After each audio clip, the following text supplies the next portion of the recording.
Samastipur police ने दारोगा हत्याकांड का खुलासा कर दिया है। इस मामले में पुलिस ने 5 दिनों के भीतर 4 मोस्ट वांटेड अपराधियों को गिरफ्तार किया है, जिनके पास से वारदात में इस्तेमाल पिस्टल को बरामद कर लिया है।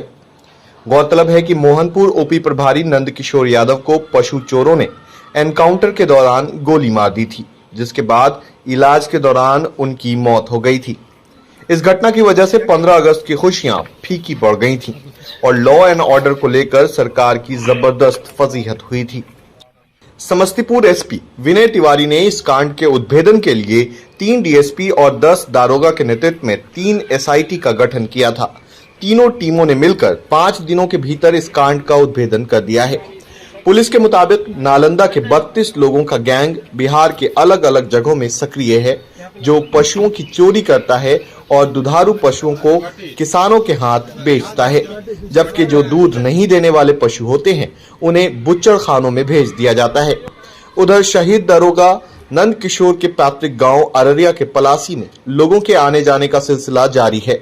सभी लोग दिगली पहुंचकर पीड़ित परिवार की हिम्मत अफजाई कर रहे हैं।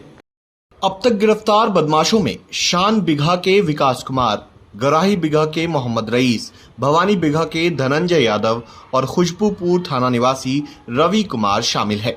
समस्तीपुर एसपी के मुताबिक फरार अपराधियों की गिरफ्तारी के लिए बिहार के अलावा देश के कई सूबों में पुलिस टीम काम कर रही है। शहीद एसएचओ के परिवार को सरकारी मुआवजे के साथ ही अनुकंपा पर नौकरी दिलाने के लिए भी एक टीम काम कर रही है। समस्तीपुर पुलिस के मोहनपुर ओपी प्रभारी नंद किशोर यादव जी एक रेड में बाहर निकले हुए थे। उनको सूचना मिली थी और वो अभी अपराधियों के विरुद्ध, चोरों के विरुद्ध छापेमारी करने निकले थे और अपराधियों से, चोरों से उनकी एक साहसिक मुठभेड़ हुई, जिसमें वो वीर गति को प्राप्त हुए थे। आप सभी लोगों को पहले अवगत करा दिया गया था। उनकी वीर गति के पश्चात तुरंत इसमें FIR दर्ज की गई और जो भी हम लोगों का राजकीय सम्मान के साथ आगे कार्यक्रम होना था वो किया गया और फिर FIR दर्ज कर करके इस घटना का खुलासा और इसके लिए 3 टीम बनाई गई थी। 3 SIT गठित की गई थी। SDPO दल सिंह सराय, SDPO सदर, SDPO कटोरी के नेतृत्व में और एक बेनिफिट्स के लिए DSP हेडक्वार्टर के नेतृत्व में 3 टीम हम लोगों ने बनाई थी, जो कि इस पूरे घटनाक्रम का उद्भेदन और परिवार को जो त्वरित न्याय, त्वरित बेनिफिट मिलने हैं उसके लिए कार्य कर रही थी और इस पूरे गैंग को हम लोगों को समझना था।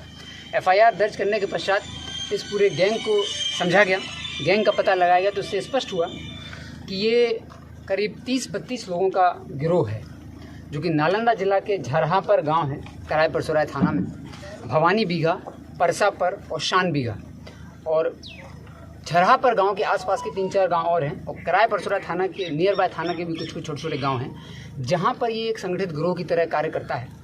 और इसके शुरुआत में हम लोगों को 1 या 2 अपराधियों के बारे में जानकारी थी, चूँकि एसएचओ मोहनपुर ओपी स्वर्गीय नंद किशोर यादव जी स्वयं इसमें कार्य कर रहे थे और उनके द्वारा भी 1-2 चोरों का पता लगाया गया था। फिर हम लोगों ने SIT ने पूरे इस गैंग को पता लगाने का प्रयास किया, तो स्पष्ट हुआ कि ये 30-32 लोगों का एक गिरोह है जो इस तरीके से कार्य करता है। तो सबसे पहले इनको चिन्हित करने की कार्रवाई की गई और उससे स्पष्ट हुआ कि 4-5 गाँव हैं जिसके लोग हैं और ये लगातार भैंस चोरी का कार्य करते हैं। इन 30-32 लोगों में से जो कुख्यात 10 थे उनको हम लोगों ने आइडेंटिफाई किया था और अपनी SIT को 10 दिन 10 अपराधी का एक लक्ष्य दिया गया था। आज करीब 5 दिन हो रहे हैं और हम लोगों ने उन 10 जो कुख्यात थे उनमें से 4 को गिरफ्तार कर लिया है। इन चारों के साथ जो घटना में ट्रक लेकर के लोग आए थे चोरी करने के लिए, वो ट्रक बरामद किया गया, पिकअप ऑलरेडी बरामद हो गया था। हथियार, जो 2 हथियार इस घटना में इस्तेमाल हुए थे उसमें से 1 हथियार बरामद कर लिया गया है। 4 लोगों की गिरफ्तारी हो गई है। अन्य 6 जो हैं उसमें से 4 जो हमारे टॉप टारगेट हैं अभी, उन चारों को भी हम लोगों ने टारगेट पर रखा हुआ है। फिलहाल वो सभी पूरे परिवार के साथ एक तरीके से लापता हैं।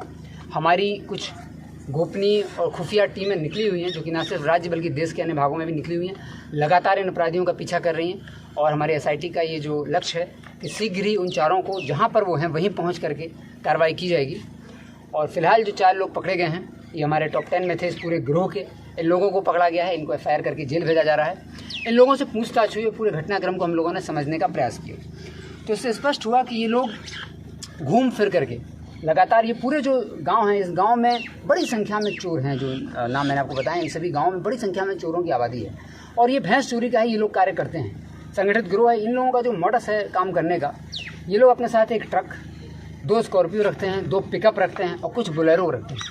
30-32 लोग अलग अलग क्षेत्रों में बढ़ जाते हैं, जहाँ इन्हें घटना करनी होती है वहाँ के लोकल व्यक्ति से टाई अप करते हैं और उस जोग्राफी को, भौगोलिक स्थिति को समझते हैं कहाँ घटना करने वो लोग जा रहे हैं और वहाँ पर कहाँ भैंसों की अधिकता है और कहाँ इजीली ये लोग चोरी कर सकते हैं वो आइडेंटिफाई करते हैं जगह और फिर चोरी करने के लिए निकलते हैं। जब हम लोगों ने इनका पटोरी थाना, मोहनपुर थाना और उजियारपुर थाना, इन 3 थानों में चोरी की घटना 9, 10, 10, 11 और 11, 12 को की थी। चोरी के बाद ये लोग, इनके 2 लाइनर कराए बाज़ार में 2 व्यक्ति हैं जिनके थ्रू अगर वो भैंस उपयोगी नहीं थी, दूध देने वाली भैंस नहीं होती थी, तो ये उसको कटवाने के लिए किसी 2 व्यक्ति हैं जो कराए बाज़ार के आइडेंटिफाइड हम लोगों ने कर लिए, उनके थ्रू कटवाने के लिए भेजते थे। अगर वो दुधारू होती थी तो महिमा गाँव का एक अपराधी है, उसके थ्रू ये, और ग्वालबीघा गाँव, महिमा गाँव जो 2 गाँव हैं, वहाँ के कुछ अपराधी जिनके थ्रू ये गाँव भैंसों को बिकवाने का कार्य करते थे यदि वो दुधारू होती थी, उपयोगी भैंस होती थी। अनुपयोगी भैंसों को कटवाने के लिए कराए बाज़ार के 2 व्यक्ति हैं जिनको हम लोगों ने चिन्हित किया है, उनका भी नाम आ गया है, उनके थ्रू ये लोग भैंसों को कटवाने का आगे कार्य करते थे।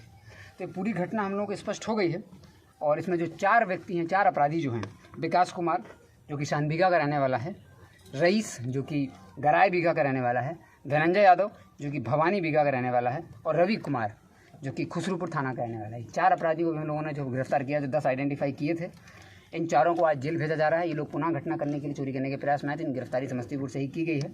इनको भी जेल भेजा जा रहा है। जो ट्रक लोग लेकर के आए थे, जो पिकअप थी, वो बरामद हो गई है।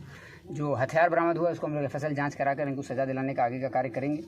साथ ही इसके अतिरिक्त हम लोग जो एक SIT बनी थी, जो परिवार को तरह तरह के लाभ हम लोगों को जो सरकार की तरफ से जो सुविधाएं उपलब्ध होती हैं ऐसी दुर्भाग्यपूर्ण घटना घटित होने के बाद, उसके लिए एक टीम बनाई गई थी। उसने सभी कागजी कार्रवाई कर ली है और अगले 7 दिनों के अंदर ये इंश्योर किया जाएगा कि जो हमारे वीरगति प्राप्त नंदकिशोर यादव जी हैं उनको परोपकारी कोष शहीद सम्मान का लाभ मिलना है। अनुग्रह अनुदान 10 लाख का सरकार की तरफ से दिया जाता है वो मिलना है। NPS से इनको लाभ मिलना है। विशेष पारिवारिक पेंशन जो है मृतक कर्मी के सेवानिवृत्त अवधि तक हम लोग देते हैं वो मिलेगी। और इनके आश्रित जो है, इनकी पत्नी है, उनको अनुकंपा के आधार पर नियुक्ति देने का कार्य करना है। उपादान का लाभ देना है, GIS का लाभ देना है। तो इनके जितने भी पेंशनरी बेनिफिट्स होते हैं उस सब के लिए भी हम लोगों ने कागजी वर्क अभी तैयार कर लिया है। 1 हफ्ते के अंदर लक्ष्य रखा है कि इनको ये सारा उपलब्ध करा जाए। तो कुल मिला के न सिर्फ ये है कि 32 लोगों का जो एक गिरोह डेवलप हुआ है, इसके अलावा उन 5-6 गाँव में और भी गिरोह ऐसे चलना है जिनको हम लोगों ने आइडेंटिफाई कर लिया है। उसकी सूचना भी लोकल थाना को, लोकल जिला को, जो संबंधित जिला उसको दी जाएगी। ये संगठित गिरोह था, काफ़ी समय से कार्य कर रहा था, कई जिलों में घटनाएं की थी। उस दिन ये दुर्भाग्यपूर्ण घटना इन लोगों का, चूँकि जो हमारे SHO थे उनके द्वारा बहुत साहसिक प्रदर्शन करते अपराधियों को ना छोड़ने का जो प्रदर्शन किया गया, उसके बाद ये पूरी घटना घटित हुई। तो जो वीरगति प्राप्त हुए हैं उनके लिए सारे कार्य हम लोग कर रहे हैं। और साथ ही SIT हमारी निकली हुई है। जो अन्य बचे अपराधी हैं, 5 दिन आज हुए हैं, हम लोगों ने लक्ष्य रखा था, तो 5 दिन में 4 अपराधियों की गिरफ्तारी हो गई है। बाकी सबके लिए हमारी टीम निकली है। जो जहाँ भी होंगे उनको, देश के किसी भी कोने में हो, SIT उनको ढूंढ करके आगे की कार्रवाई कर रही है। और जिसने गोली मारी थी वो गिरफ्तार हुआ? हम लोगों ने, चूँकि पूरी घटना स्पष्ट हुई है तो किसने क्या किया था सब स्पष्ट हो गया है। लेकिन अभी हम लोग, आप इसलिए मैंने आपको बताया कि 10 लोगों को इसी आधार पर चिन्हित किया गया था कि वो 10 कुख्यात कौन है। टोटल तो 32 लोगों का गिरोह है ही। कुछ इसमें से ड्राइवरी का काम करते हैं, कुछ मजदूरी का काम करते हैं, कुछ हथियार लेके भी चलते हैं, सब चिन्हित कर लिए गए। जो टॉप 10 थे उनमें से 4 पकड़े गए हैं। बाकी 6 के लिए अभी टीम निकली हुई।